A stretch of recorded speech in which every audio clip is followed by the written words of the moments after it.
And now, blah, blah, blah in 3D.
Welcome to this very, very special edition of Blah, Blah, Blah. 90 minutes of pure entertainment.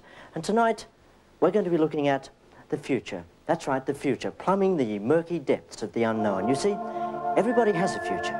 Not everyone, that is, except my Chukakis. And we think it's important to look forward and try and discuss philosophically what it is that fate has in store for us. Yet it's ironic that tonight we should talk about the future because, as you may already know, this show doesn't have one. That's right, this is the last episode of Blah, Blah, Blah. Please, I know last is a difficult word, but it is the last episode. And yet, even though it's the last episode, it's an episode of so many firsts. 3D television will be coming to you tonight. Actual 3D television. Stand by with your glasses. There'll be the incomparable ups and downs, the extremely above-average flacco, and the biggest first of all, the first we've all been waiting for, the winner of the Bert Newton School of Stardom competition. But not just one winner, no sirree Bob, because we had so many fabulous entries, we couldn't split them. Ladies and gentlemen, I'd like to introduce you now to the winners of the Bert Newton School of Stardom. And first of all, will you warmly welcome, as only human beings sitting in their lounge rooms coldly watching a television can, Stephen McGrath from Ward!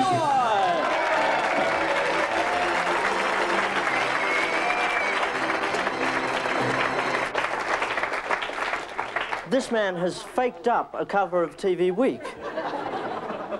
He's going to go a long way in this industry. Now, will you please welcome our second winner, and a very talented lady, if rather short. All the way from Lane Cove, some 800 yards from this studio. We flew her here at great expense, Becky Barnett!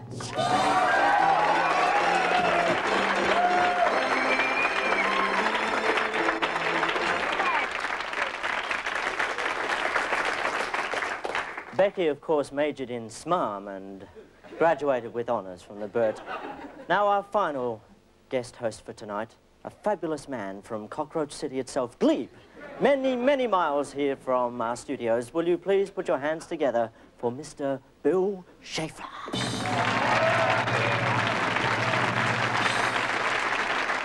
Guys, you've been through a very torrid course. You've had to grease and slime and use your tongue between cheeks remarks to get to the top. And now you're here, you've made it to the top. You are guest hosting one of ABC's lowest rating programs. Well, guys, I know you wouldn't want to be here tonight without hearing a word from him. I would ask you to be upstanding now as we have, direct from Melbourne, a speech from your mentor and mine, Bert Newton. Thanks, Don. You know, I've seen a lot happen in this wonderful industry over the last 30 years. Many changes. Yet, in all that time, one thing has endured. Me. That's why I've established the Bert Newton School of Stardom, because I firmly believe that if I can't be on television, people who can at least mention my name should. Stephen, Becky and Bill, I wish you all the very best for your television futures as you dodge the slings and arrows of making an outrageous fortune. It's a great industry, warm, loving, and only the teensiest bit vindictive. So make the most of it before it takes the most of you. But please, whatever you do, always remember the Bert's motto, I am, therefore I'm great. Ciao.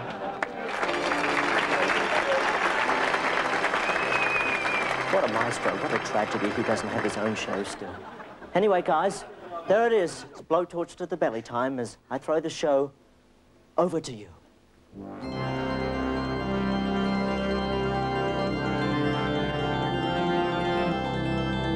Please attach your 3D glasses to your face. We are standing on the threshold of a momentous event. These superconducting quantum mechanical vision converters will take hold of your minds within some 20 seconds and may never let go. It will not be unlike injecting a billion trillion micrograms of LSD directly into your cerebral cortex while falling backwards into a black hole as naked as a lubricated goat. So now, behold, 3D TV, the most exciting thing in the cosmos since the Big Bang. 3D TV, the red and the blue, they're helping me to feel you. 3D TV, it's coming on strong, it's exciting and new. I say 3D TV, jumping right out of my television at me. 3D TV, it's everything they said it would be. It's everything they said it would be on the ABC. Put your glasses on. What have I missed it? Put your glasses on. I can't resist it. Well, put your glasses on. I can see in 3D. I've got my glasses on. What an invention. We've got our glasses on. Extra dimensions. It's such a clever trick. How can they do it for free? The mighty ABC. Wait, nay, 3D TV. Wait, nay, 3D TV. Wait, nay, 3D TV on the ABC. Oh, blah, blah, blah, you've gone much too far this time. I can't believe what I'm seeing on my TV screen. You're playing tricks with my mind, and we love it. 3D TV, the red and the blue, they're helping me to feel you. 3D TV, it's coming on strong, it's exciting and new. I say 3D TV, jumping right out of my television at me. 3D TV, it's everything they said it would be. It's everything they said it would be on the ABC. 3D TV on the ABC. 3D TV on the ABC. 3D TV on the ABC. 3D TV on the ABC. 3D TV on the ABC. 3D TV on the ABC. 3D TV on the ABC. 3D TV on the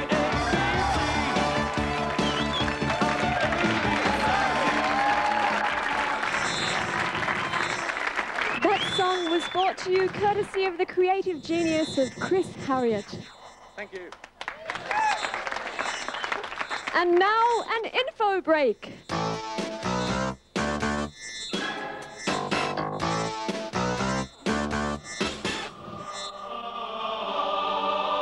In the future, everyone will have a number. It will be 53. In the year 1991, flares will become popular again. Due to advances in quantum theory, scientists have discovered that the future has already taken place. The entire future is now believed to have occurred between the 3rd and the 7th of October 1925. Andrew, I've been through the figures very, very thoroughly. I talked to you about it earlier in the week. I'm talking to you about it now. I'm sorry, we're almost out of money. No, have I got this right? You're telling me that we're out of budget. Because we're out of budget, we might not be able to finish the show. We may not be able to finish the show. It's ridiculous, Andrew, no, John. We're in the business of entertainment. The bottom line, I'm sorry. Andrew, the bottom line is there. I don't care about the bottom line, John. We've got a show to make. Now, you crunch your numbers, but you find some way of letting us finish this show. Andrew, you're being very irresponsible. Andrew, I'm sorry. I'm warning you. Andrew, I'm sorry. Paul, Showbiz, Warren, take the bar. The bar's gone. A friend of mine. Please, no. Please. We're in an interview situation now. Can we just have calm? Thank you very much. Guys, I'd like you to meet a friend of mine. This is Dr. Peter Steiner, a GP from King's Cross. Nice to meet you. Hello. He's sort of a resident guest here on... sort of a resident guest here on blah, blah, blah. Peter, this is Bill and Becky and Stephen, and of course myself, Andrew. We'd just like to talk to you a bit about the future, if we could. We're living in an age of so many advances in medicine and technology. How are these likely to affect society in the future? Well, if you're looking at us Australians, I mean, if average life expectancy for a male here is about 73 years and about 5 years more for a female. So we're looking at an escalation of that, so that people will live longer. As questions of quality of life for those people, that's another matter altogether. And the other thing is, on a global scale, those figures are basically a couple of times more for the life expectancy of somebody, say, living in Asia or Africa. So we're living in fairly uncertain and troubled times. A lot of it's to do with the fact that AIDS has scared the shit out of people, and coming along and so unexpectedly over the last 10 years crept up upon a lot of people and infected them. But we can do lots of things, from penis transplants to pancreas transplants. But sorry, what was that first one? Penis transplants. Okay. There have been 16. There have been 16 penis transplants done in China. The first one was done in 1987, and of those 16. On the same person? Is this person very fussy? The penis is a very rejection non-susceptible organ. But of those 16 transplants, one recipient of a transplant has actually been able to be the father of a kid. So we can transplant just about everything. The only things we can't transplant really are, so far, the brain, and we're doing limited brain transplants now by injecting cells from aborted fetuses into people like Muhammad Ali, if they choose to have, who have ruined parts of their brain. But while we're transplanting people and so on, I mean, most of the world is living a life expectancy of about 40 years. And the quality of life for those people who we're keeping alive, that's a big question. How do you think we'll cope if there's an ageing population that's increasing all the time? Well, see, I mean, even in general practice now, about 50% of consultations, and this is not just in, say, King's Cross, this is sort of like in Hurstville or in Barden or Glenview or, in Richmond, in Melbourne, are related to stress. Right? They're related to psychosomatic illness. The people are coming in who feel they're sick, and basically their primary problem is a psychological problem, and they feel, either stressed out or depressed, or they've got physical symptoms because they feel wretched in themselves. So, I mean, I don't think that's going to change. If we increase the life expectancy of people by doing things like all that sort of new tech transplants and surgery and keeping people longer, we're probably going to see a lot more people who have an increased length of life, but not necessarily quality of life. I know that Stephen, coming from Woy Woy, that alienation and depression are things that... I know you wanted to question Peter on that. Yeah. Well, presumably with increasing technology, we'll see people with a lot more leisure time or unemployed or retired. How do you think these trends to extra leisure time will affect us? Well, I think it's okay if you already have your leisure time sort of, well booked out. But I mean, most of the gains that are occurring in medical science are in the later years of life, the later decades. That is, that keep people alive in their 50s and 60s, which was the average life expectancy 20 years ago. Now it's, say, for males 73, for females 78.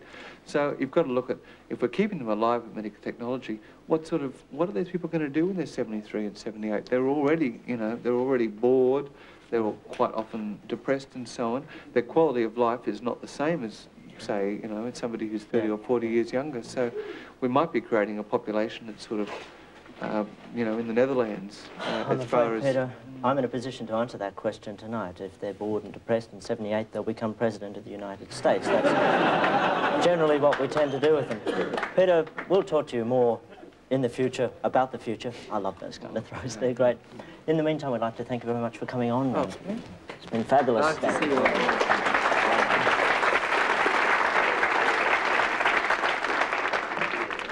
When we became fully fledged Berts, we really just didn't want to be props for Andrew Denton's enormous ego. That's why we've put together our own penetrating documentary on the making of Blah Blah Blah. So join us now for a look behind the scenes on the other side of the screen. We decided to explore how it's all put together to boldly go where no guest host has gone before.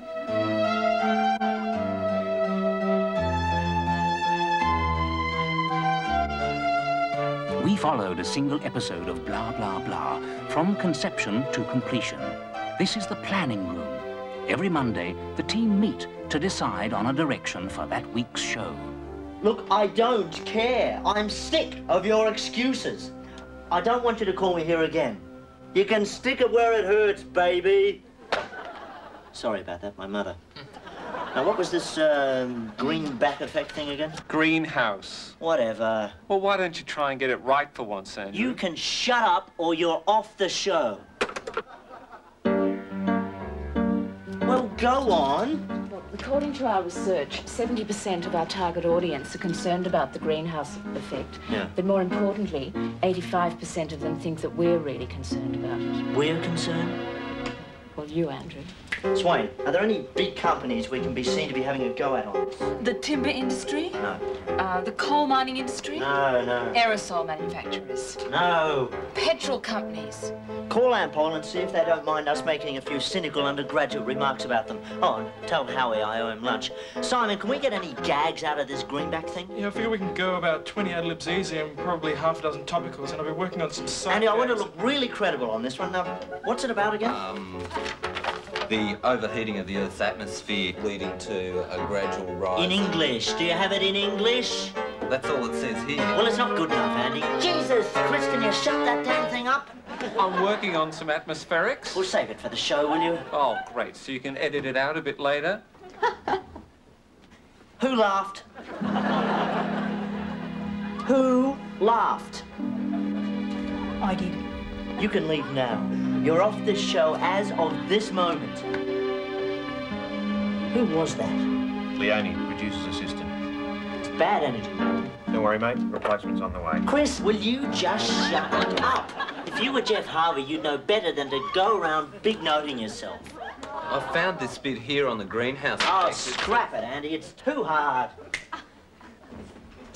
We'll just have to think of something else. Sometimes the debate over the show's intellectual base can rage well into the second hour. Look, I still think we should do it on animal experimentation. We'll be able to get some outrage going. Yeah, and I've got a fantastic idea for a sight gag. Look at this. Hello, everyone. Put it away. Mark, if you look at the left-wing consciousness penetration figures, they're pathetic. I mean, it's the low 50 percentile bracket. I reckon if we do police corruption, the left wing love it, and we're not going to upset any of our bigger friends. Look, as far as I'm concerned, PC is just a musical disaster. Why can't we have something like The Future or Broadway musicals? Hey, Chris, what are you eating? I'm eating a cheeseburger. Why are you eating a cheeseburger? Because I'm hungry. Why? Andy, why don't you piss off and talk to someone else? What about you, Andrew? Why do you think Chris is eating a cheeseburger? Andy, I don't know and I don't care. Why not? Andy, will you put it away? Why do you have to turn everything you do into a big vox pop? Why? Now, look, I've done some sums. It's quite simple. If we do police corruption, we're going to hit the left-wing demographic right in the marketing zone. But if we do the future, it's going to be a lot cheaper and it's going to make me look really credible. So I guess it's down to me to decide again, is it? Okay? For the Blah team, the heavy production week is just beginning. We'll have more of that later. And now here's a great new band coming up. They're personal friends of mine. Right, okay, we've all played Naked Twister and a Spa Bath together. Okay, right. They're called Ups and Downs. They began their career by writing elevator music. Here they are with a song that changed my whole life. And of course, they're fully clothed. Here they are with a song they wrote called Lit by the Fuse. Take it away, Ups and Downs. Whoa!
The Ups and Downs with an incredibly groovy song from their latest album, Under the Watchful Eye, which is a title I can certainly relate to right now.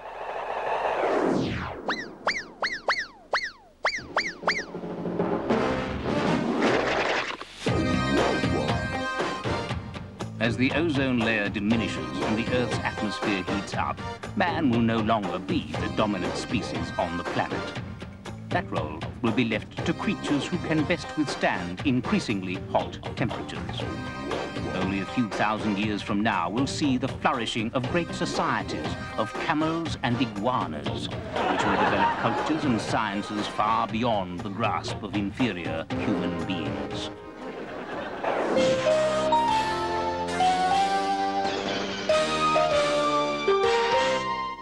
Yes, it's on again. Blah, blah, blah is over, and it's sail, sail, sail time. Everything must go. Lighting assistance leg, $39.95. Look at this. One of the script writers going out at $29.99. Bananas, 8 cents each. And look, balloons from Play School, 30 cents a dozen. Look at this, cushions from the set going out at $49.95. Everything must go. A chair we picked up off a rubbish pile, out at $19.99. Look at this wonderful household vacuum cleaner, $39.99. Also going cheaply with the vacuum cleaners, a pair of headsets, fantastic. Also, a floor manager going $19.99, very practical around the house. Also, a right hand shoe of Mr. Andrew Denton, $79.99. Brilliant, lovely shoe. Also, look at this, ladies and gentlemen, a bewildered audience member. The Get Garden Gnomes, look at that face, hours of fun. Look at that, get out of the way. Look at this, genuine blah, blah, blah. Furnishings, fantastic. Yours, sir, $39.99. Thank you. Also, blah, blah, blah. Seating, look at it, ladies and gentlemen, fantastic. They can sit in your lounge room. Ladies and gentlemen, this is a once only sale. Come up the Pacific Highway and let me do it right for you. I'd like you to meet some great blokes. They're close personal strangers to me. They're really wonderful. They've got all the charm and sincerity of Adolf Hitler at a bar mitzvah. Here they are now, live in the studio, HG and Roy with Sports Blah. Thanks very much, and delighted to be here, even though it is the future and the final show for the year. But, Roy, the thing that I like is Andrew's putting in the big hits right down to the wire. He could slacken off, couldn't he? But he's not, is he? No, mate, he's a marvellous human being, and we can talk, we can eulogise about Andrew until the cows come home, but we should get people to address the monitors and let's look at the future. Indeed, Roy. Let's roll tape and have a look at these marvellous, marvellous snippets, Roy, of the future. And, of course, one of the big things that's happening in New South Wales is a clampdown on nudists. Yes. And it's very big news here. And here they are, Roy. Take us through it, son. Well, mate, these are potential nudists, and this is how they're going to combat the police at the beaches itself. And it's good to see, mate. They're very active human beings. And the thing is, HG, if they can train themselves, for example, to hit themselves on the head with bottles... Let's have a look at that now. Yeah, let's see if it'll happen. It is happening. Police aren't going to want to arrest them, are they? They're not going to go anywhere near them. No. I don't care if it's Rambo, any of the big names. And, of course, in the future, current affairs will look like this. That's right. It's evolved a lot, and this is, of course, the new Trish Goddard show. That's right. Trish has the operation before she goes to Channel 10. We should see her very short. There she is! After the operation, Trish Goddard. She looks marvellous, doesn't she? Indeed. And current affairs can kick on. Of course, a lot of people will be sitting outdoors in the wet looking at it. And now, a lot of people have been asking us, who's going to be the big Prime Minister of Australia in the future? Forget that bloke, the silver bodgy on the right there. It's the bloke on the left. Yes. Let's have a look at that again. There he is on the right. And in a moment or two, we hope he can go back on the left because he's got all... There he is on the left. Of course, he's got all bases covered. Now, let's talk about leading and the problem with the Liberal Party. Roy, what's going to happen? Well, mate, their policy is pants off. A pants-off policy of the future, and of course, here a lot of people, mate, with their pants off. This is how the city's going to be in the future. And here's a halfway house, really, between those who are fully clothed and those who want to be nude. And this is them practising. Of course, the army love it. They're pantsless downstairs, of course, throwing the length around. That's always very important in the future. And then, of course, Roy, watch this. This is a new game show in the future. That's right, mate. Wheel of Fortune, future style. In the middle, we've got Adriana Xanides, of course, and she looks fantastic in the future. But, Roy, why is it on at 1:05 in the afternoon? That's something I can't figure out. But I can figure out, mate, the religion of the future, copper art, Peter Smith style. Yes, copper art will be the guide and Pete Smith will be the guru. And these people are saying, Pete Smith, Pete Smith, copper art, copper art, copper art. Pete Smith, on and on it goes. Right. Marvellous. Now, of course, the talking beard in the future. This is the talking beard. Darren Hinch in the future takes his seat in front of the Hinch at 7 set, which is all Foster's memorabilia there. And then, of course, we let the studio audience in. That's right. And the studio audience come in, and what do, Roy, to the big bloke? Well, mate, they tell him to bugger off, get lost, why don't you die? All that sort of stuff. They heckle him. It's cathartic, though, Roy. They go out feeling much better. Unlike television today, it'll be a boom sport. And here's a bloke getting spurted on by a lot of people from afar. And I'm not sure what he's doing there, Roy, but he looks to be having fun. Well, it's all sloops, mate. It's all wedding tackle. And, of course, here's a bloke observing another bloke's wedding tackle. He's going to try and get into the game himself. Let's have a look at that now. What a length, Roy. Gee, that's a substantial length there. And now what's the name of the caper here, sir? Well, mate, the idea is to get the ball in the hole within 2 bounces. He knows he's wrong. He's Let's have a look at that. Pace.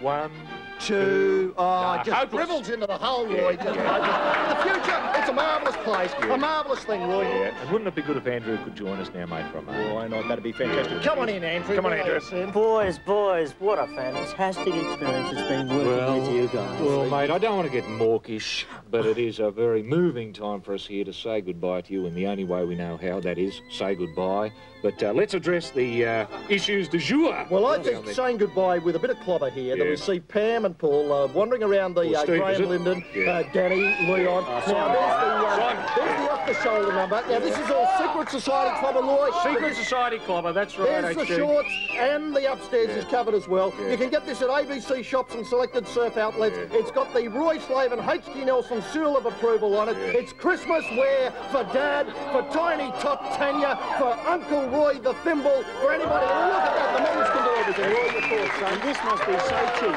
It's incredible. Very, very it's cheap. so cheap we don't even dare mention the price because people will be leaving the show now, even though we're in the future, to queue up. HG and Roy, this is the most exciting news for the future I've seen. It's been wonderful working with you, and I love you both very much. Yeah, we'll meet again in the future, mate. Good luck. I hope so. Have a nice Christmas. We think the world is. Leave it alone, Andrew, will it? We do. Tuesday and Wednesday are spent lining up all those individual elements which give blah blah blah its distinctive anti-image image. Researcher Pam Swain lines up the key interview guest. Well, we've not actually discussed Muslim hygiene before, but it's certainly time. I can contact you tomorrow if you answer. Okay, speak to you then. Bye. Well? I think we've got him. Squiggle. Yes. Right. For director Martin Coombs, blah blah blah is a logistics nightmare, requiring both technical skill and the ability to create more for less. Look at this. I've just finished this idea for an animated sequence, which I think is really going to sort of lift that segment we were talking about. Fantastic. Come on. No, let me show you. It's not quite finished yet. Oh, but, you know, okay. You imagine this up on the big screen. Watch this. Music. Yeah? Needs music. Make it very classy. You reckon you could give us a Look, go? I'll give you an idea. Okay, Here we go. Do do do do do do do do do do da da da da da da blah. That's made the difference. Mate. That music is just... Style is something that the on-air members of the Blah team prefer to avoid. To make sure they do, designer Paul Hinderer has had to devise a specialised wardrobe. Hang on, at the start of this series we wanted 12 left-wing T-shirts and faded jeans for Andy. Now you're telling me you don't have any left? Well, the budget ran out. It was a clear order, Hinderer. Now... What about one of the Nicaraguan ones? We don't have any. The only thing we've got is Tony Fitzgerald Fan Club. And who's he? Police corruption inquiry in Queensland. Well, is that right-wing or left-wing? Pretty left-wing. It's exposing police corruption. That'd be good. I think we should go with it. It's left? It's left. We want it. Yeah, but the colour doesn't really match the Stuff set. the colour. We want it on Friday, OK? And don't iron it this time. Moron. Like all successful TV programs, such as The Comedy Company, Blah Blah Blah realises that the future is in merchandising. Absolutely love that. Blasphemy, the board game. 20,000 units of these, and look, it's just wonderful. What's this? First person to nail Christ to the cross wins. All right? Yep, that's good. That's good. And look, into the food market. Frozen pizzas. Free mug? Yeah, free, yeah. I told you no freebies under any circumstances. No, it was the guys in marketing who put that there. That's Scrap off. it. Pizza's fine. Mate, you'll love this. Blarbix breakfast cereal. Hit the big market. Look at that. Black and white. It's black and white. Yep. It's handcrafted, we hand-painted. can't sell it in South Africa. No, we can't. Okay, it's rubbish. Here's the biggie, though. You'll really love this. The Andrew Denton video marketing package. Oh, let's see. Okay.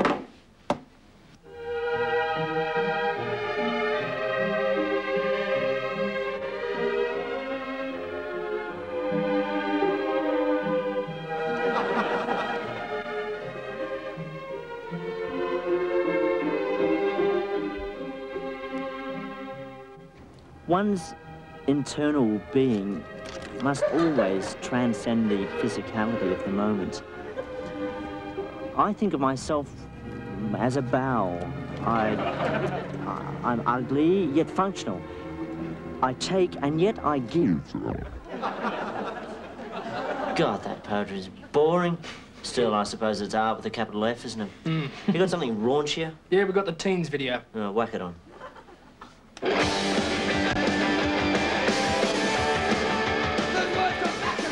By now, our image of Blah was tarnished, but worse was yet to come as Andrew Denton agreed to really take us behind the scenes. You know, a lot of people tend to think that the work I do in television is completely spontaneous. But let me tell you, spontaneity isn't easy. Sometimes it can take weeks to prepare. So to get around that hassle, the ABC has invented this ingenious system. It's called the Airhead earpiece system. and it's fairly complex. What you see here is a basic earpiece through which messages are transmitted to me, the host, or airhead. Now, what these messages do is enable me to react to any given situation and appear completely spontaneous. Now, the earpiece itself is quite simple. What's really interesting about this system is what happens outside of this studio. We're heading now towards the master control room. It's a top secret area never before shown on television. As you can see, the cable connected to my earpiece leads into this room and ultimately to this desk. And it is from here that my controller, Larry, all but runs the show. Let me show you how it works. Larry has a series of scripts, ad-libs, bon-mots and put-downs relevant to our program that he is able to consult and feed to me depending on the situation at hand. It is a highly specialised job requiring great judgment and speed. Needless to say, Larry is very good at it and deserves a huge pay rise. Of course, Blah Blah Blah is not the only show to be run from this room. Others include Countrywide, Four Corners and The Investigators. Okay, Andrew, you can take the earpiece out now and go back to the auto cue. Thanks, Lazarama. Of course, these people alone cannot be responsible for ABC programming. If you look closely, you'll see that Larry, like all the other controllers, has an earpiece as well. Like me, he receives instructions from another source, from another mind. And here it is. His name is Ronaldo. He's fairly intelligent, and he's the source of all known ABC wit, entertainment, spontaneity, and pathos. And best of all, he only costs 8 cents a day to feed. So now you know where it goes.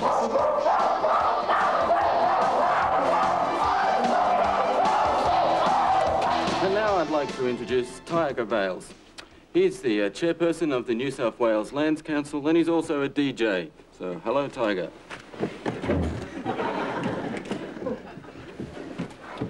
Well, Tiger, I think that lots of white Australians tend to think that Aboriginals are only some kind of relic from the past. Do you think there's any lessons we can learn from your culture for our future? I'm sure there's got to be lessons to be learned. Look at the problems we face today. Be we black or white, look at the problems we face today. After 200 years of occupation of Aboriginal land, there's got to be things that can be learned. And what's your major concern for the future of our society? A major concern is that there is some degree of humanness and sensitivity and respect amongst people. That there be some sort of an environment, a reasonable sort of an environment for people to be able to survive in. Stephen, I think you can throw one in here. Oh, I thought someone else was going first. No, no, no. Let's not make it look prepared. Well, the question I just thought of, what do you think of some of the high-tech possibilities of the future, such as sending people to Mars or even as far as Woiwoi? Do you think we have our priorities right in regards to that? No, I certainly don't agree with the massive amounts of money being spent to get people to the moon and to Mars or even to Woiwoi. It only gave me $10 to get there. Well, you know, there's a hell of a lot more meaningful things to spend on people, the development of people themselves, rather than the development of technology. There seems to be a trend whereby the rich are getting richer and the poor are getting poorer. Do you think that's going to keep going? Or do you think there'll be a time when there won't be any poverty? No, I think a capitalist system perpetuates the rich getting richer and the poor staying poor. And I don't think there's going to be any real change. You can look back through history, I suppose, and have a look at some of the revolutions throughout the world. And people change roles. You have the oppressed becoming the oppressor when revolutions do take place. I mean, bloody revolutions where lives are lost, where blood is shed. You don't really see a change of systems. You just see a change of roles where the oppressor does become, the oppressed becomes the oppressor, and the oppressor becomes the oppressed. It's just a reversal of roles. So I don't think it's going to change. Do you see a time where Aboriginals will in fact be controlling or helping to control the decisions made in Australian society? I would like to believe that would happen. But no, because of the numbers, because we are only 2% of the population, I don't believe we will ever have that opportunity to be able to contribute to meaningful development of this country and this society. I don't believe we will. what about, do white people in Australia looking towards the future have things to learn from Aboriginal culture? You look at how you will see in our communities, from the youngest of young, through to middle age, through to the elders, all in the one house, all in the same community. You look at non-Aboriginal society. They house their old people in old people's homes. When they become 60, 65, and they're seen to be useless and not able to contribute towards the development of society, they whack them in old people's homes, and they'll take out the grandkids to see them on their birthday or Christmas time. I think there's something to learn there. The way that we do have a caring and sharing attitude or feeling, sensitivity, respect. And you know, I think a lot of this, it goes back to, you have a look at the way this country was established 200 years ago. We had the foreigners come to Aboriginal land to establish a penal settlement, a penal colony. They came here as slaves and as slave masters. They came here to build jails. Here we are 200 years later, still got the same mentality. You still have the slave and slave master mentality, and you still have this system building jails. 200 years has gone by. Yeah, but they're great advertising campaigns now. I mean, the bicentennial ads were just so good. They gave me... Well, it did cost millions of dollars. Yeah, I They mean... poured a lot into it. Look at the fireworks display. Look how Millions far of dollars technology's again. brought us. Yeah. Ever since Captain Coke discovered Australia, I think we're on the course, you know, pretty better. Listen here, I call him Captain Crook. Okay, sorry, showbiz. Sorry. Time's up. I'm sorry. Chairs, guys. Chairs go now. What? What's this, John? 2, 3, 4 chairs. I'm sorry, Tiger, Andrew, Peter. Thank you. time is up. I'm sorry. Sorry, guys. Time's up. It's Well, as we've simple got as that. Flacco. We've got Flacco on now. Flacco, I'm sorry. No one told me about Ladies and gentlemen, Flacco. The incredible Flacco. Come, I want to work with you. I want to work with you. This is...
It's a rat.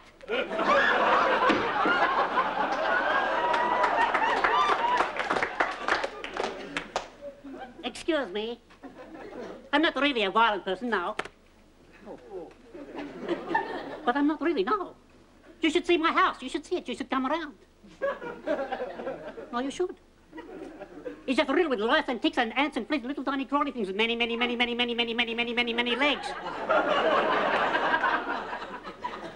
I have to lie down, they come and cuddle up next to me and itch and scratch and tip and suck my blood, and I dare not roll over now. For fear that I may harm one of the blessed little species. It's true. You should see it. In my house. I'm sitting there in my house, just sitting there. Minding my own business! Not that loud, of course, but just sitting in my house. Minding my own business. Warming myself in front of the cat.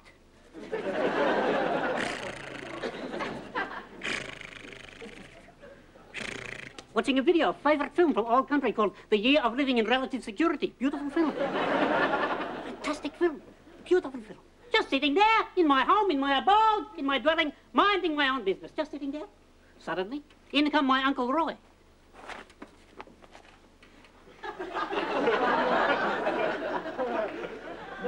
He stroked me lightly with palm and said, "There's no future for you, son. No future at all. And I'll tell you this much. I've seen a lot of future in my time. And there's no future in it." That's what he said. I heard him. I was there. My Uncle Roy. You know, he's always making me dress up just like him in the funny skirt with the dead cat stuck on the front of it. He sent me to school like that, you know. All my friends say, "Hey, Flacco, you look pretty peculiar in the funny skirt, the dead cat stuck on the front of it." They chase me, hold me down so you can fit most fists into esophagus. I'm lying in the playground, legs akimbo. All the little boys are standing around chanting. A great big lump of greasy grimy golfer's guts, a little piggy's hairy feet, mutilated monkey's meat, all chopped up with violated what's but now I forgot my spoon, they say. I heard them in the playground. I'm lying there, trembling in my Bata Scouts. Terrible thing. I yell out enormously in oblique terror. Will nobody assume responsibility for my well-being? Probably not, no. But wait! Suddenly in walks Sylvester Stallone.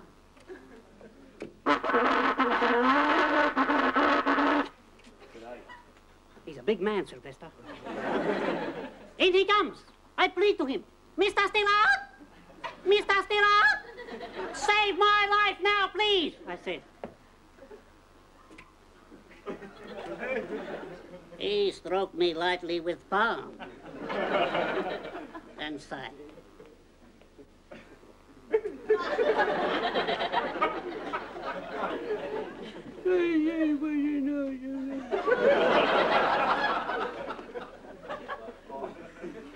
He appeared not to grasp the gravity of the situation. I run away, go home, tell Mama, she say. That's how she speaks, I thought. Flacco, don't you worry about filthy, slimy, nasty little boy, Flacco. You go upstairs, wash handy panties, clean toothy pigs, put on Johnny's gold mine eyes. Now, how is my fragile eggshell mind to decipher this information, I asked?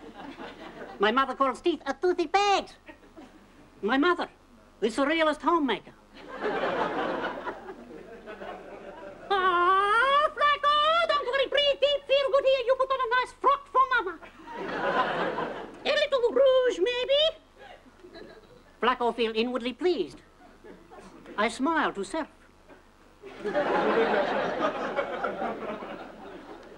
Suddenly in come Uncle Roy. Try to wipe smile of face with spanner. Beat upon fragile eggshell mind. He screamed. "Ya canna hana me a ria burra irna.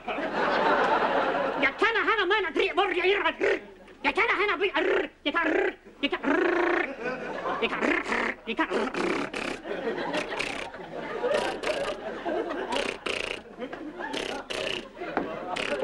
Excuse me. Hello?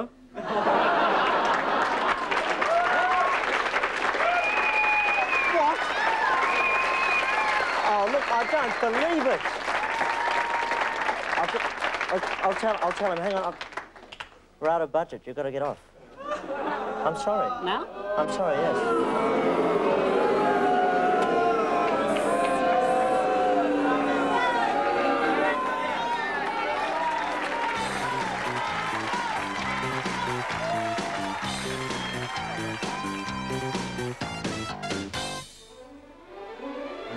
In the future, all diseases will be eradicated. Wars will no longer occur, and money will be a thing of the past. Greed, hatred, racism, and fear will all disappear. Dependence on drugs and alcohol will no longer exist. In fact, the world will become such an incredibly boring place that many people, sickened by the happy faces of their fellow human beings, will rip their own heads off. In the future, everyone will be dead. Heaven grant Marcus, 3D television, a professional peak? Yeah, absolutely. 25 years of hard work and tax avoidance, and I finally made it, the big one. Yes, well, speaking of making it, you're going to make a lot of money out of this, isn't that correct? Yeah? What's it to you? I put a lot of hard work into this. Well, what plans exactly does the ABC have for this revolution? Well, we've been negotiating about using it with the news. So when that plane crashes, you're there in amongst it. When Bob Hawke cries, you see the tears, you feel the tears. But don't you think this is going to seriously affect the kiddies? No, not really. Bring home the harsh realities of the world we live in. Do you really think, though, that the average viewer can take... Of course they can. They'll like it. What sort of response have you had from commercial networks to this? Well, when I was negotiating, we'll say, with the other channels, they were pretty interested, especially for sports.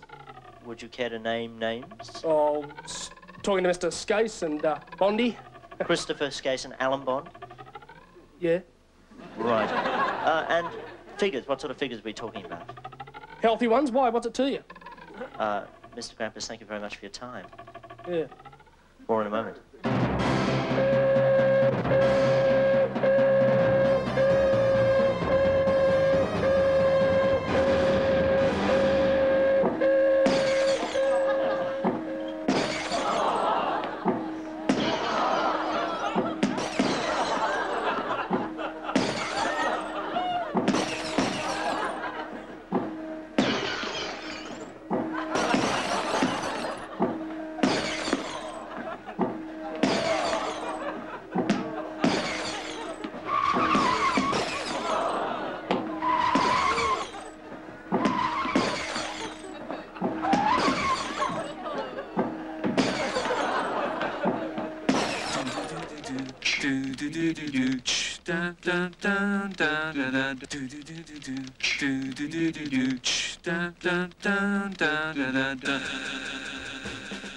Thursday, 6 a.m. Just one day before shooting, and despite the airhead earpiece system, Denton prefers to leave nothing to chance.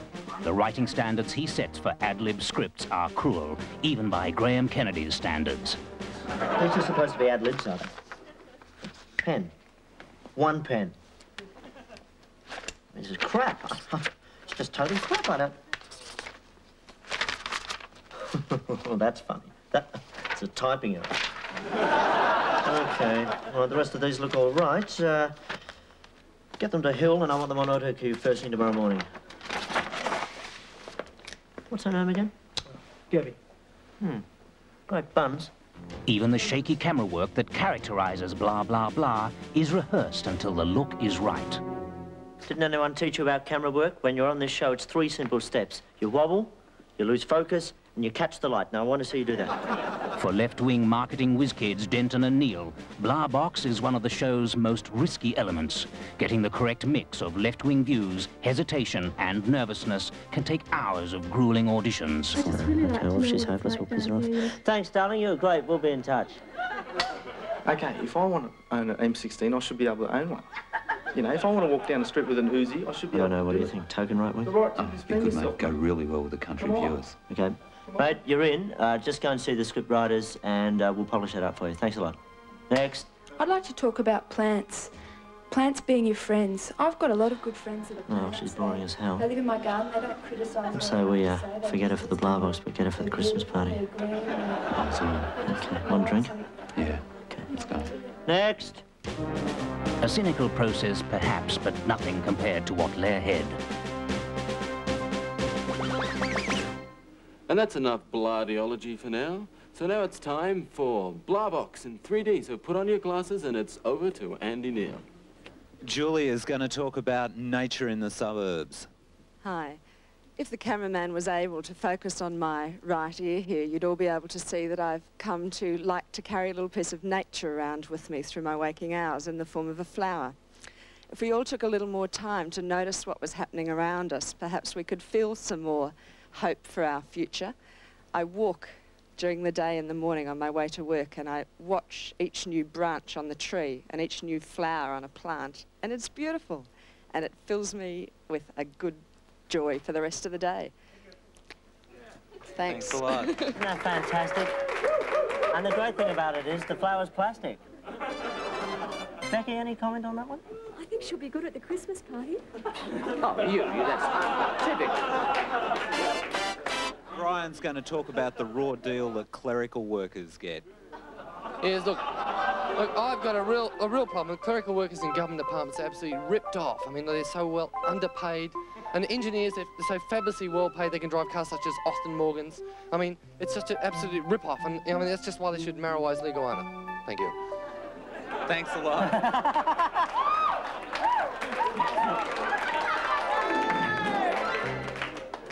Oh, yes, there should be more Marrowising of Leland I think he needs a job in television. I think he's been legalising marijuana in his backyard. We've got Michelle here who wants to talk about the future of the world. I'd just like to say I think it's about time we started taking responsibility for our own Earth. We've got it into this mess and we can get it out. Okay, we've got to start by looking in our garbage bins and seeing what we've got in our garbage bins and get it out and recycle it. We've got to recycle that paper, we've got to recycle that glass, we've got to recycle that metal, and we've got to recycle that organic stuff and get it back into the Earth and create a better Earth for all of us to live in so that we can live to a ripe old age and enjoy it. Well, that was blah boxing. There'll be none of that later. No. Over to you, Andrew. Thanks, Stephen. Guys, I guess you're having a pretty good time on the show, although it can't be easy handing in the usual faultless performance that I pride myself on. Well, actually, Andrew, we picked up a few moments where you've shown the slightest imperfections, the slightest blemishes in your usually perfectly polished... Oh, guys... We've collected some of your fluffs. Oh, you couldn't. Yes, we have. I don't remember. them all up. I've got a surprise for you, Andrew. Hi, and welcome back to that part of the show that we like to call shit. Oh, I meant to say blah box. Sorry, can we go again? Hi, and welcome back. Now we come to that part of the show we like to call cauliflower. When did I say cauliflower? Oh, no, I can't. What's the word blah box?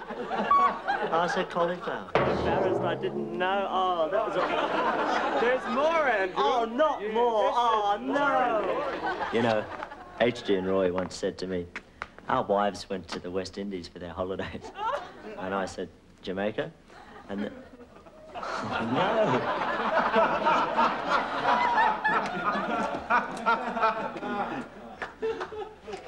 What a crazy show. What a crazy guy!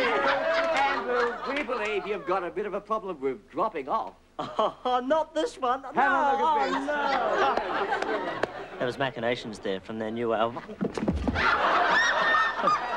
Sorry. Can we edit around that? Oh, God. That's enough spontaneity now, guys, because it's time for the ups and downs with moments ago.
ups and downs, our fabulous band. And now it's time for a bit of ins and outs with our fabulous 3D segment. Look at my nose coming into your living room and up your bedroom, into your hallway. And... Well, it's not 3D. Well, not... Oh, I feel a bit stupid, didn't I? Didn't tell me. But... And now it's more of our gripping documentary. Friday evening, time to pick up tonight's studio audience from the beach suburb of Newport. Again, nothing is left to chance.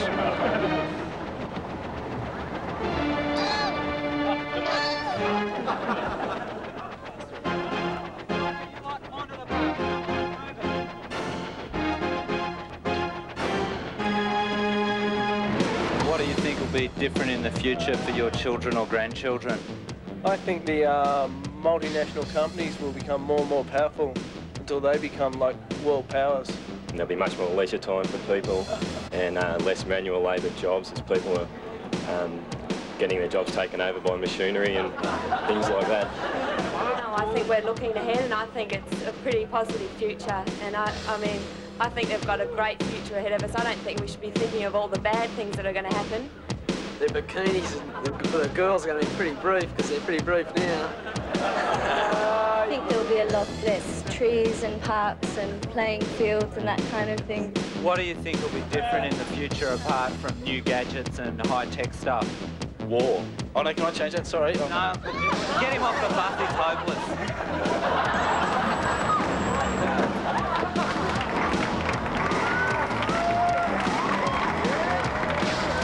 Apart from technological things like robots, what else do you think will be different in the future? Probably food. Probably have to eat tablets for food instead of normal, you know, healthy food like carrots and things like that. Have to take a tablet. I mean, by then we might all be living on Mars or something like that. People's roles will change in life, but I don't think their attitudes will. How will their roles change? Well, they'll be more dependent on machines, less dependent on themselves. What would you like to see happen in the future? Oh no, it'd be nice to see less violence and more peaceful existence, I suppose. Get rid of all these nuclear weapons. I'd like to see people accept people for what they are more and become less racist and bigoted and sexist. People to stop and think more and realise what they're doing to the environment, I suppose. I'd like to see people more loving and more friendly, but I don't think that'll happen. I mean, it'd be great if you could just cut out all hate and everyone running around hugging each other and things like that. That would be a perfect society. In keeping with Bla's democratic image, the audience is expected to get closely involved. However, even that involvement is carefully structured. Okay, man, I want flannelette shirts distributed over here. I want Westies. I want the wheelchairs over here. I want 2 cripples. I want 1 badly crippled, okay? Right. I think what we need, do we have some lesbians? Yep. A couple of volunteers for lesbians? And I want some ockers. I want some volunteers for ockers up the back. You've got them. You've got them. Okay, now do it and do it now. Okay, you got that? Yeah. With the audience prepared and every last detail researched and attended to, the cameras are ready to roll. I'm talking to John, and he's done some work on Nostradamus. Yes. There are 2 possibilities in the future seen by the world's most famous prophet.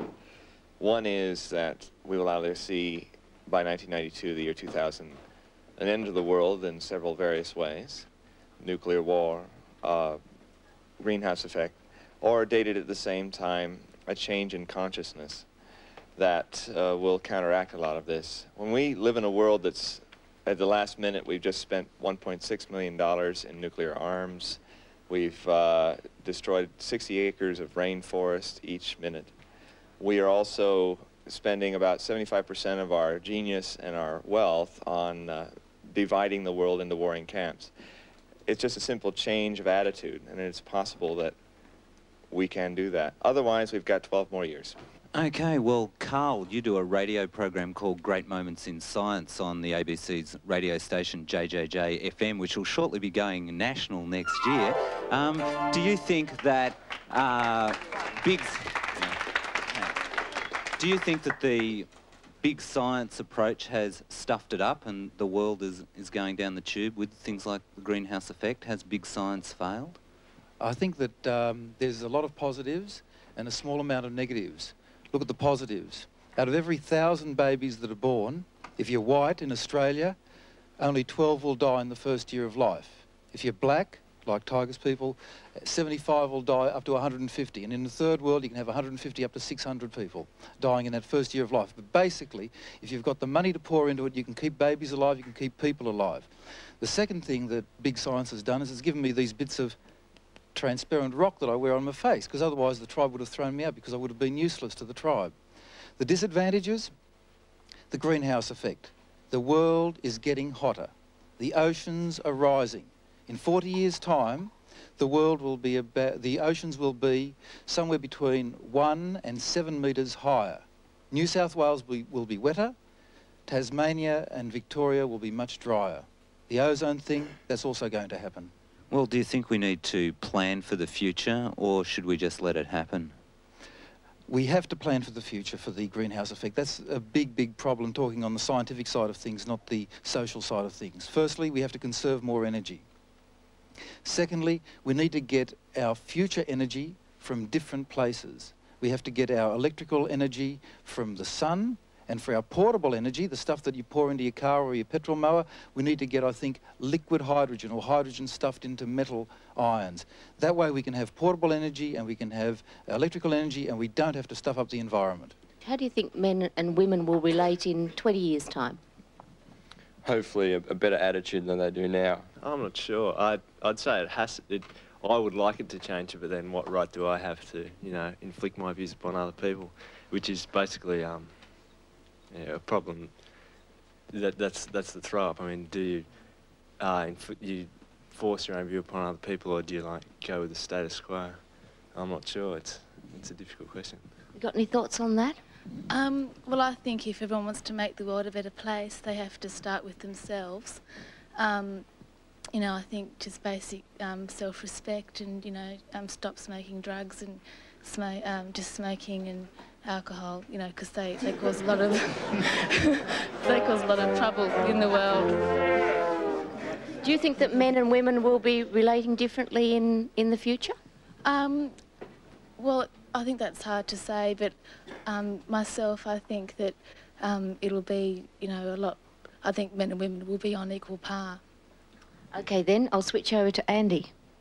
Thanks, Kerry. Well, do you think the way men and women relate to each other will be different in 50 years' time? No, I think that's one of the things I can't really see changing in the future. I just think among the many things that will be changing, that's just not going to be one of them.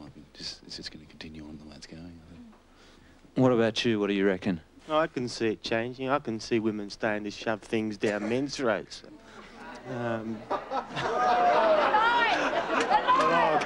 What about you? What do you think? Oh, I see it changing quite a bit from what it is now. Women are having more opportunities to be financially independent without men, and men are being taken out of their stereotypical roles of having to be the breadwinner. I think there'll be less marriage and smaller families and a lot of mobility. Why is that? Well, that just seems to be the trend now, the way it's heading. There's not so many large families, or not many people live in extended family situations. Do you think technology is going to have much effect on how people will relate to each other in the future? No, not really, because people, like humans, aren't going to change too much. Their feelings, emotions aren't going to change too much, I hope. So technology shouldn't have, you know, too big a part in that. What about you? Do you think technology is going to change how people relate to each other in the future? Perhaps it could contribute to people becoming more depersonalised. Why do you think that? Well, in terms of their relating in their jobs with machinery and computers, it's not promoting relationships. Do you think technology could affect how people relate to each other in the future? Yeah, like it's all going that way. As you said, dehumanising people like ATMs, you don't have to deal with anyone, or there's just forms of technology where you don't have to deal with other people. You can just deal with a computer or whatever. Right. What do you reckon? Is technology going to change the way people get on together in the future, or how they relate? Very much so, if it continues to do the way it has the last 10 years. How's it changed just in the last 10 years? I think the word used was dehumanisation. That's part of it, less contact one person with another. Peter, we've seen some pretty fearless predictions tonight, including smoking alcohol and marijuana legalana. I'd ask you to make a fearless prediction now. Well, I've got some doubts about the smoking alcohol aspect of the thing. It doesn't really seem necessary at this stage, but in terms of the global effects, I think there's no question that evidence is irrefutable now that we're going to see the tropics expanding beyond the Tropic of Capricorn, beyond the Tropic of Cancer, and therefore we're going to see tropical disorders and diseases like malaria and other infectious diseases spreading to those of us who live in the subtemperate regions of the world. And I mean, that seems to be irrefutable. And in terms of how we relate to each other, well, we haven't done particularly well in the last 200 years. We still tend to relate to each other in terms of Anglo-Saxon sort of behaviour. So that's something I hold a bit more pessimism about, because people still haven't learned that happiness comes from the way we relate to each other rather than our physical environment. So we've got two things. We've got a physical environment that's going to get worse, and a personal environment that seems to be rather static and almost immutable. So we're going to have a bad time in terms of our environment, and possibly be much the same, if not worse, in terms of our relationships with other people. Do you think you know enough about what's happening in the world as far as making decisions are concerned on some of the things that affect us? No, I think we're pretty ignorant. I'm pretty ignorant. I think a lot of us are pretty ignorant on just how decisions are made by politicians. And do you reckon that people get a fair go when it comes to being heard by politicians and whatnot? No, politicians do whatever they want to do, you know. No, they got too much power. Well, Target, do you think individuals have the power to shape their own future? I think people have the power to shape it, but they certainly aren't encouraged to. Governments, the system, they tend to pull the wool over our eyes, as was mentioned earlier. But of course we have the power. Where else is the power? If the power isn't in our hands as people, where is the power? It's not in the hands of the government. It's people that force changes, and it's people that need thought-provoking information that makes them think twice about the system, that makes them look at themselves. And maybe if they're getting information to make them think, somewhere further down the track they might start to act. Well, we're an information-laden society now. Do you see information as being the cure, or do you see it as being an addition to the problem? Information today, Andrew, is only released by those that see the relevant information. Like, it's controlled. And that is not a good way to have a society, by being fed the information that certain people see fit to have released. Do you think there is hope for the future? Oh, there's certainly hope for the future, Andrew. Otherwise, people like myself with 5 young daughters wouldn't be involved in such a political struggle that I am involved in. And there is hope for the future. Peter, how about you? Do you think there's hope for the future? Well, there seem to be a few situations that we have no control over at all in terms of the gases around the planet and so on, what they're doing, which is basically, like many crises in the world, a product of what we've done in the last 10 or 15 years without realising we're doing it until such time as doomsday approaches. That's not something we can't change. Likewise, I don't have a very optimistic view about changing political structures, because politicians won't change until such time as the majority of people have reacted to how our environments change. So they're the negative aspects. We can't really, as an individual, control our environment, nor can we control our political systems and how our politicians react to those things. I guess the only thing we can do is to try to, on a personal level, try to insulate ourselves from the nasties that are going on, that are almost, inexorably proceeding, and perhaps relate to each other better so that we're able to cope with a more hostile world environment, as it seems from everybody, what everybody's been saying tonight, is almost an inevitability. All right, well, thank you both very much. Guys, what do you think? An information break now? I think so. Yeah, okay, all together now, and here is an information break.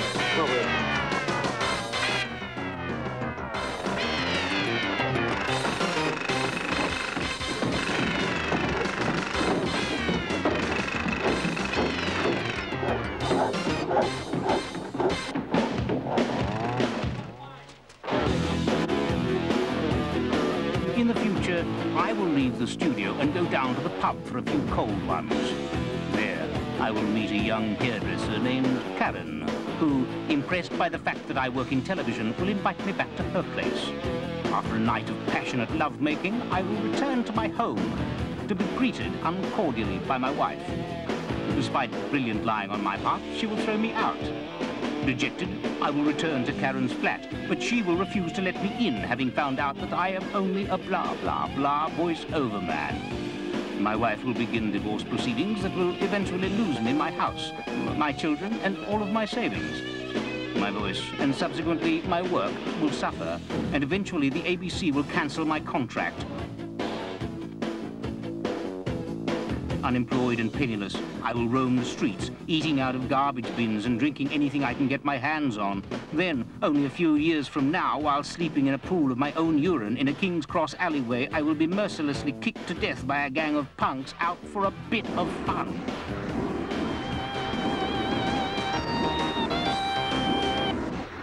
With me now is a very special guest, a close personal friend of mine, George Dodd, who is a future structuralist. George, what is a future structuralist?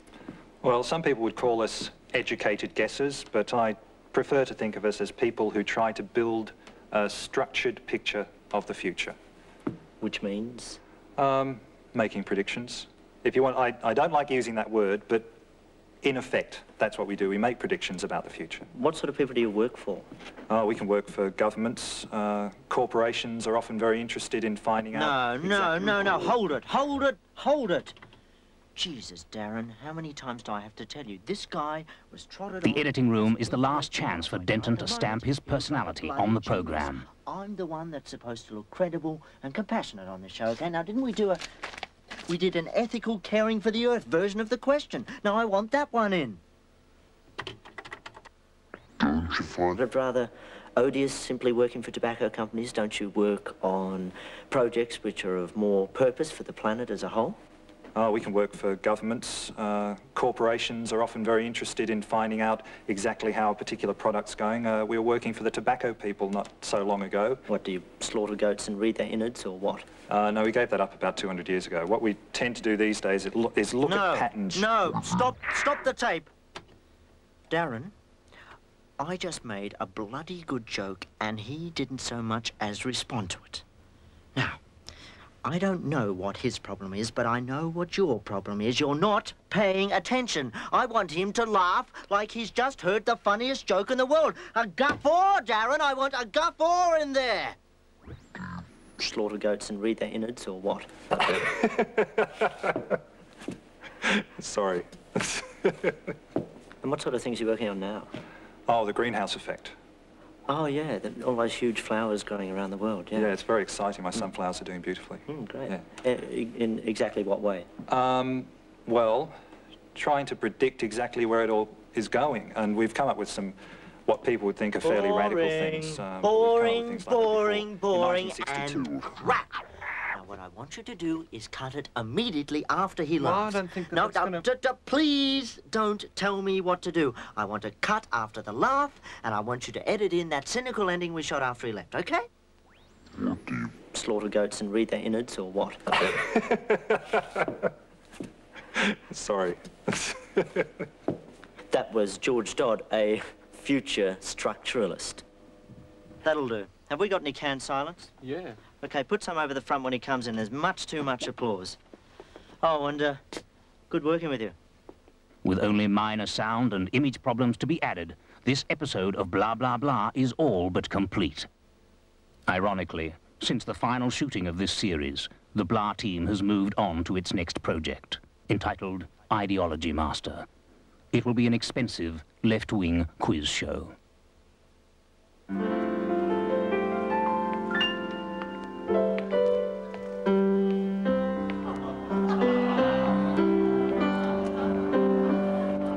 Chris, it's been a great series, hasn't it? Fantastic. And Chris, we've had our trials and tribulations, but I've enjoyed working with you. Same here, mate. I think there's been a few triumphs and a few tragedies along the way, Chris. A few moments perhaps we might regret in retrospect, but many moments I'm, for one, am proud of. And so, Chris, I think it's time to sing that song we've always talked about. Sing it from my heart, Chris. Because this is a song for all you folks at home. Okay, guys, hit it!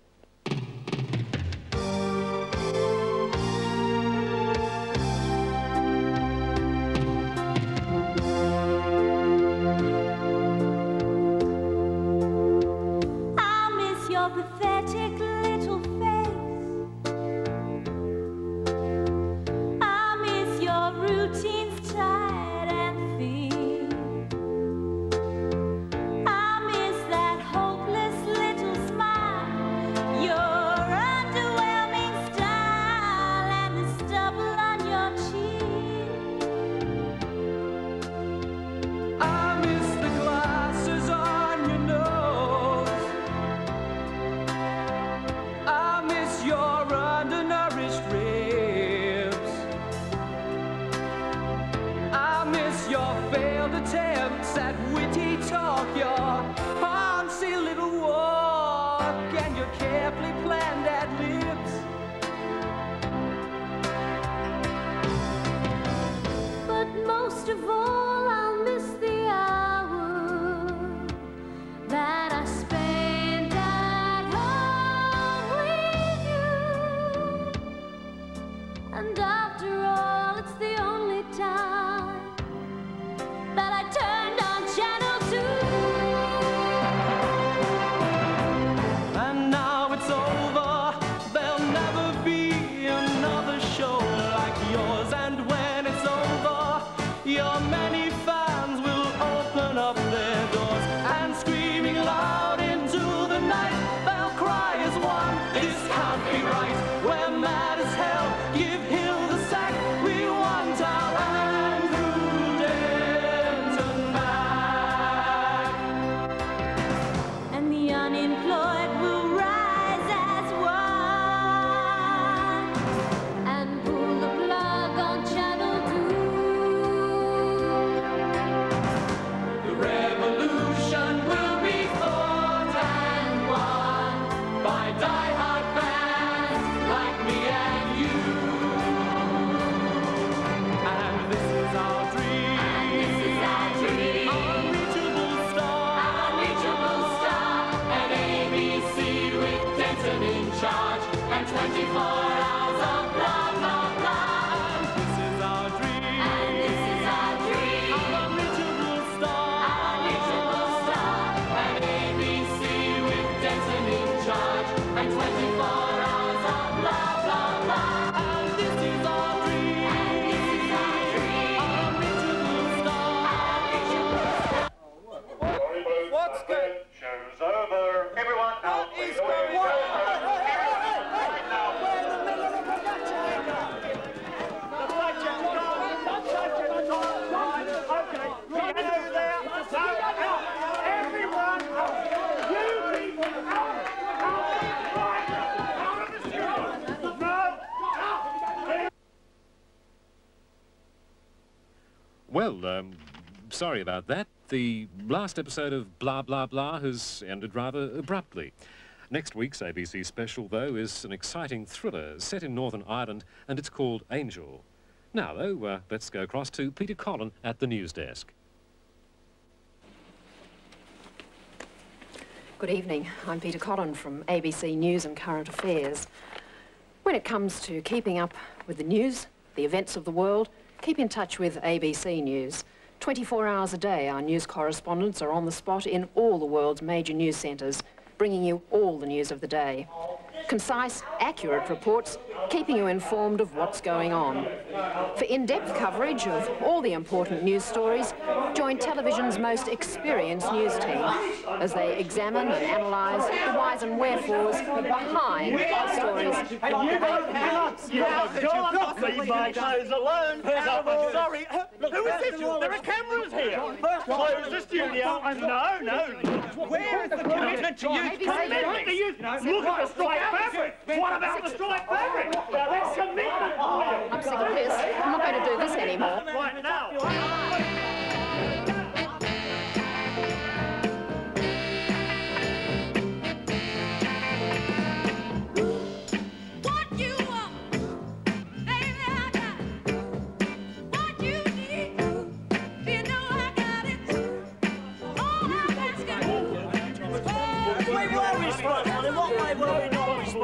You call yourself a production studio?